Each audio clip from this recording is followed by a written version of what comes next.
Yo tout le monde, aujourd'hui c'est Elian sur YMTV. On part à la rencontre de sportifs que vous connaissez ou que vous allez apprendre à connaître. On retourne aux bases, aux origines, à la genèse. Aujourd'hui c'est à Marc-en-Barœul qu'on se retrouve pour l'interview de Noah Kadiou. Calmez.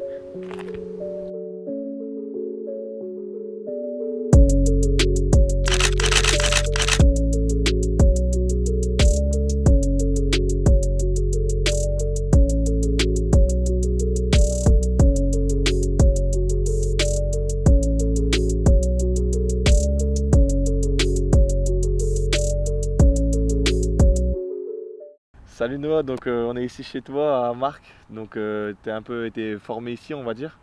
Est-ce que tu peux te présenter en quelques mots pour l'instant? Ouais, si, c'est vrai. Donc, moi, c'est Noah Kadiou, je joue à Boulogne-sur-Mer. Latéral, aussi bien joué de la part de Noah Kadiou qui est passé, qui va frapper. Et le deuxième but, c'est magnifique. C'est magnifiquement fait, c'est logique également. Carlier et Noah Kadiou qui va pouvoir frapper. Ça a été touché, ça va revenir derrière pour le troisième but. L'erreur de la part de Florian Escalès, c'est le doublé de Noah Kadiou. Guillaume Béguin, premier poteau, Lenny Léonil, au deuxième. Oui, le but de qui? De Noah Kadiou. Ça fait 1 an que je suis au club, là, je vais entamer ma 2e saison. Je joue au poste de milieu. J'ai été recruté latéral droit, mais le coach m'a replacé au milieu et ça se passe bien pour moi. Donc, dans ce club, j'espère progresser et pouvoir jouer encore à un plus haut niveau. Bah écoute, c'est clair qu'en ce moment on voit beaucoup de bonnes choses sur toi. Comment on va dire tu peux expliquer un peu cette ascension? Parce que ça a été vraiment très rapide. Ouais, c'est vrai que dans le foot, ça peut aller très vite des deux côtés. Donc, vers le haut pour moi, là, le cas, mais faut faire attention à pas non plus que ça se passe vers le bas. Et j'ai toujours travaillé, j'ai toujours eu ce rêve de vouloir devenir footballeur pro et c'est pour ça que j'ai toujours travaillé, toujours essayé d'avoir une hygiène de vie cohérente et toujours aller à l'entraînement, avoir mes objectifs. Et donc forcément, quand tu joues en N3, c'est déjà un très bon niveau pour la région. Et quand tu es sérieux, quand tu joues et que tu es repéré, ça peut aller très vite comme ça s'est passé avec moi. Et donc j'ai pu monter 2 niveaux d'un coup en national, être exposé et dès que les matchs sont un peu télévisés, etc., c'est vrai que ça prend un peu plus d'ampleur. Donc voilà. Et du coup, tu as eu un parcours assez atypique, assez en même temps normal, mais on n'était pas sûr que ça allait péter un jour, on va dire. Et là, comment tu peux nous expliquer, nous raconter vraiment ton parcours, les clubs que tu as fait? Ok. Moi, en fait, j'ai commencé le foot très jeune à 4 ans, à 4-5 ans, en face de chez moi à Marquette. Donc j'habite à Marquette. J'y ai joué jusque mes 11-12 ans. Donc quand je suis rentré en 6e, je suis rentré en section sportive au LOSC. Donc je m'entraînais tous les jours avec le LOSC et je jouais à Marquette. Ensuite, arrivé en 5e, pour progresser, le club du LOSC m'a mis à Marc, donc justement à 12 ans. Et de ma 5e à ma terminale, j'ai pu m'entraîner tous les jours avec le groupe du LOSC. Donc on avait des fois 2 entraînements par jour. Donc j'ai eu vraiment une préformation quand même assez solide à ce niveau-là. Donc j'avais des bonnes bases quand même. Ensuite, fin terminale, côté du LOSC, qui sont partis donc, en centre de formation. Et moi, je suis retourné dans mon club donc, pour faire les entraînements et les matchs, parce qu'avant, je faisais juste les matchs. Et donc à Marc, j'ai pu faire 19 DH ici, donc quand même un bon niveau. Ensuite, j'ai évolué avec la réserve qui était en R4 une année. Puis je suis monté avec la N3 et c'est cette saison-là, donc il y a 2 ans, très grosse saison en N3 qui m'a permis d'accéder à Boulogne en national. Et j'ai cru comprendre que c'était vraiment sur un match qu'il y avait eu ce recrutement à Boulogne. Ce match-là, comment tu t'es senti durant ce match? Qu'est-ce qui s'est passé? C'était un peu en début de saison, vers octobre-novembre, donc un match de Coupe de France. Et nous, on jouait Boulogne en national. C'était un gros match pour nous, vu qu'il y avait 2 niveaux au-dessus de nous.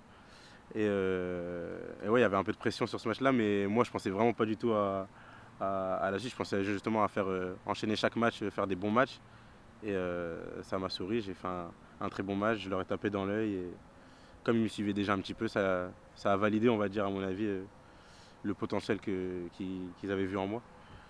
Et après, franchement, tu as fait une super saison à Boulogne, on peut le dire. Tu as vite pris ta place, maintenant tu es un indiscutable. Encore une fois, comme à ton habitude ces derniers temps, ça a été super vite. Est-ce que maintenant cette place d'indiscutable, on va dire que ton coach il va te demander plus de choses, d'être plus régulier, ou après les buts que tu as mis par exemple, ou les bons matchs que tu as fait? Ouais, je dirais pas indiscutable moi, mais c'est vrai que le coach compte beaucoup plus sur moi et je fais partie un peu des titulaires. Maintenant, il faut toujours travailler pour avoir sa place et rester sur le terrain justement. Mais c'est vrai que le coach m'a fait beaucoup progresser l'année dernière. C'est un nouveau poste pour moi. Et là, il me demande encore des choses supplémentaires justement quand je suis sur le terrain.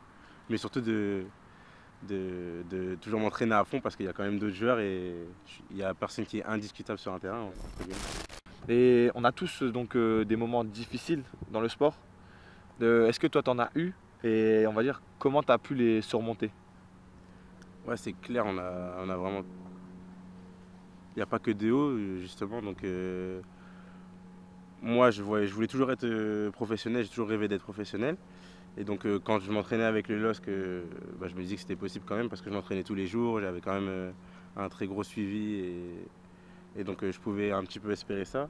Et puis arrivé en terminale, quand tout le monde part au centre de formation et moi je suis pas entre guillemets conservé, je suis à Marc dans un club amateur, c'est un bon club de la région mais c'est pas un club professionnel.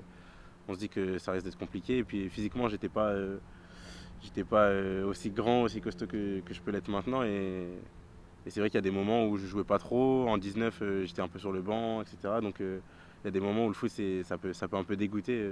Tu as envie de jouer et tu es sur le banc, tu te sens moins bon que les autres. Ou des fois, tu sens une injustice. Et faut avoir vraiment un gros mental, toujours croire en soi, bosser pour soi. Et au bout d'un moment, ça va venir. Je pense que si tout le monde croit en soi, il peut faire quelque chose. Donc Noah, est-ce que aujourd'hui ce que tu as atteint, donc Boulogne, UNENA, c'est déjà incroyable, est-ce que c'est déjà au-dessus de ce que tu espérais? Non, forcément, j'ai toujours rêvé de passer à la télé, jouer au foot dans un très grand club. Quand tu es petit, tu regardes les Ronaldinho, tu as envie d'être comme eux.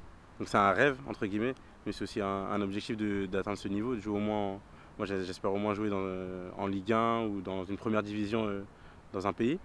Mais forcément, c'était quand même un objectif dont je suis très très fier, la nationale. Je me dis pas, je suis en nationale, c'est bon, j'ai fait ce que je voulais et je vais rester en nationale toute ma vie. Non, avant et maintenant, je souhaitais déjà essayer d'atteindre le plus haut niveau. Après, si ce n'était pas possible, je serais resté en N3, essayer de jouer en N2. Donc tu vois, je me donne des objectifs. Toujours essayer d'aller plus loin, quoi. Mais je me suis jamais dit si j'arrive en N1 c'est vraiment incroyable et je m'arrête là quoi. Mais c'est quand même incroyable déjà d'y être, je suis content. Et je sais que Didier Deschamps est venu voir votre match contre Quimper. Et si tu avais là en quelques phrases un truc à lui dire pour qu'il te prenne par exemple pour le prochain Euro? Non franchement, qui regarde les matchs mais non en national, pour l'instant je me concentre sur progresser, essayer d'aller au-dessus. Et forcément on espère tous porter ce maillot de l'équipe de France. Didier, si tu regardes la vidéo, je vais te montrer une petite photo maintenant. Tu vas me dire ce que ça t'évoque? C'est mon père. C'est mon père qui a eu une petite carrière aussi, qui a une bonne carrière. Il a joué en Ligue 2, en National. Forcément, quand tu me disais est-ce que c'était un de tes rêves de jouer en National, j'ai toujours rêvé de faire comme mon père, entre guillemets aussi, qui a joué en Ligue 2, en National, de faire au moins aussi bien que lui. Donc là, lui, quand il a commencé, il a fait 6 ans en Ligue 2, 6-8 ans en National. Donc ouais, il a fait une bonne carrière et je suis très fier d'avoir pu avoir mon père comme exemple. Et maintenant, j'espère le dépasser. Est-ce qu'il y a un petit challenge du coup de vouloir le dépasser aussi dans votre famille?